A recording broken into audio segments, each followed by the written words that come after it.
Hello, ladies and gentlemen, and everything in between. Since Mother's Day is approaching, I figured I would have a bit of a discussion, talk about that relationship there. I'm not sure how well you can see it, but that picture behind me of a woman in a black leather jacket on a Harley, that's my mother when she was 20. My mom was a biker chick. uh, she could be a force to be reckoned with when she wanted to. But that's not that aspect of her that I want to discuss. When we were kids, when I was a kid, we were poor. And I know a lot of people say that we were poor growing up. And definitely I grew up in a poor area of the state and the country, mid-coast Maine, basically a fishing village, fishing community. You know, my father was raising five kids, taking care of five kids. He had a decent paying job, but five kids soak up a lot of money. We never went hungry. We never went without a roof over our heads, except for that time when I mentioned being homeless because my father sold the house and we had to live in a tent till we found a place to live. But there wasn't much else. I mean, both my parents had grown up poor. Um, they were naturally frugal. But when I say we were poor, my mother had to borrow money to buy a winter coat. Kind of poor. You know, I've been. Um, my Aunt Marilyn gave me a bunch of my mother's old letters that she saved. Her and my mother used to write, you know, 2 or 3 letters to each other a month. I've got 15 years worth of letters here that I've been going through. One of the constant throughputs of my mother's writing is how much they struggle for money. About just having enough money to replace the tire in the car or to do anything beyond keep a roof over our heads and put some sort of food on the table. We ate a lot of pasta. Pasta was cheap. We had pasta 3 nights a week because you could feed your family for $1 on pasta. You know, even back in those days. Um, my mother was the one who controlled the household finances for the most part. Um, Not that my father didn't contribute or um, put his 2 cents in, but he left the paying of the bills to my mother. Managing the household finances to my mother, and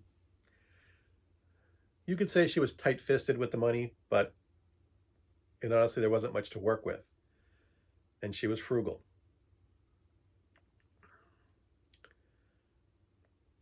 Both my parents were naturally frugal, and having said that, I tended to approach things like my birthday and Christmas with a mixture of excitement and dread because money was tight. We did get presents, but a lot of those presents tended to be practical. For my birthday, which is in the end of summer, I tended to get new school clothes. I tended, for Christmas every year, I got a new winter jacket and winter socks and underwear and a lot of practical stuff. A good chunk of what I got for Christmas and birthdays was practical because there wasn't a lot of money to spend on frivolities. And I hated getting practical presents. I still do.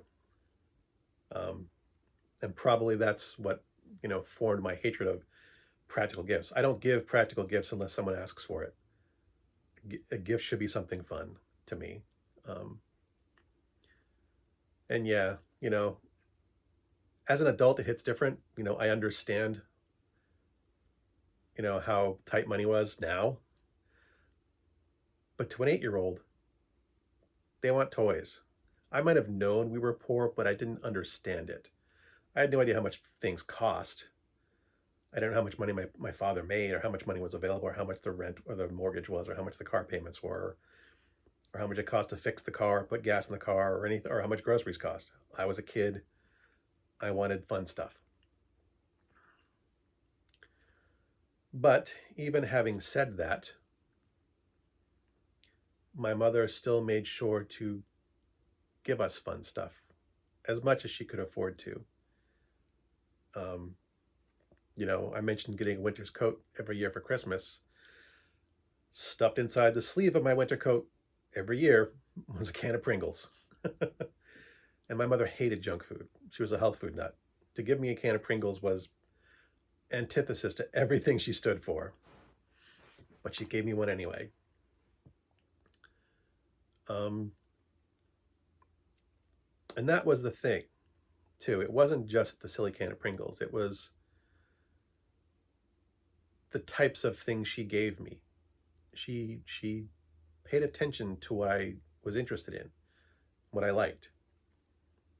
I came home from summer camp one year all excited about this new game I had learned called Dungeons and Dragons. And then, you know, that Christmas, I got a couple D&D books. She, the player's manual and the Dungeon Master's Guide, and she, on her own time, somehow found a group of kids who were playing Dungeons and Dragons and drove me there every Friday to the hobby store where they played. A good 15, 20-minute drive. Would drop me off, find something to occupy herself for 3 or 4 hours, and then come back and get me. Um, you know, for my 15th birthday, she signed me up for the Science Fiction Book of the Month Club, where where you would get like 8 or 10 books for $1, and then you have to buy a couple more books throughout the next year to like qualify for it. So she signed me up for that, unannounced. She knew I read sci-fi fantasy books.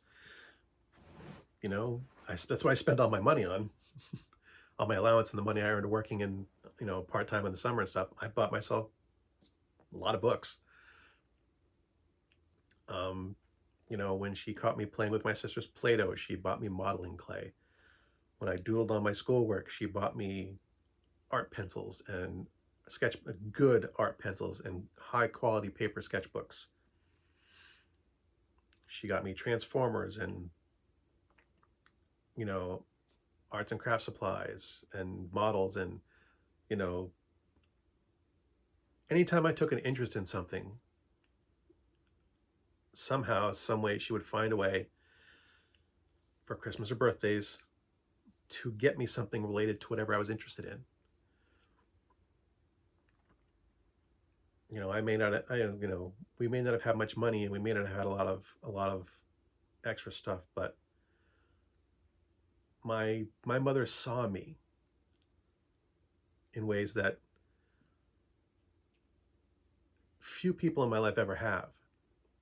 She saw what kind of person I was and what I was passionate about, and went out of her way to make sure I got those things. And there's really only been one other person in my life who's seen me that well. And no, it's not my wife. And if my wife is watching, don't worry, there's not some ex out there you need to worry about. Nor is there a current someone you need to worry about. I'm not going to say who it is, but it's not someone my wife has to worry about. But yeah, almost no one has paid attention to me and noticed me and saw me, really saw me, the way my mother did. And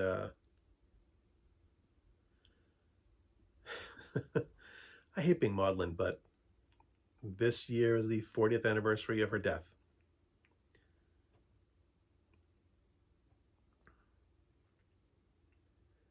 So, an appropriate time, I guess, to talk about my mother, and Mother's Day is coming up and what she meant to me.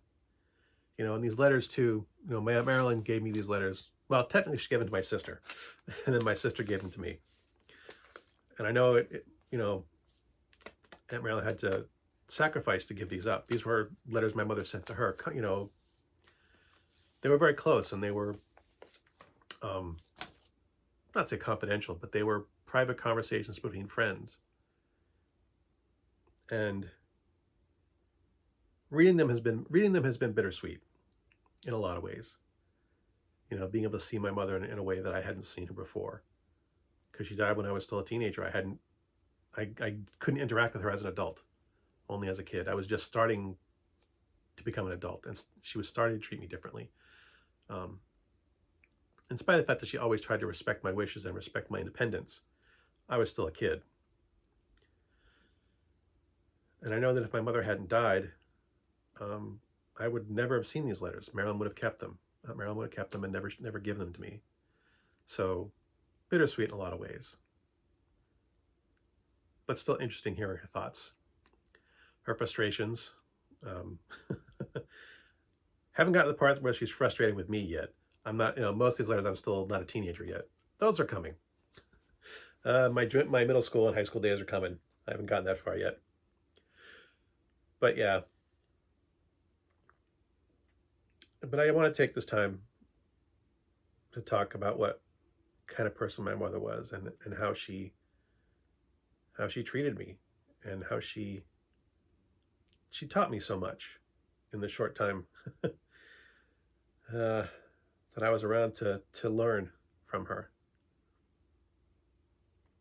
She wasn't perfect. She had a temper, and she could be opinionated and stubborn.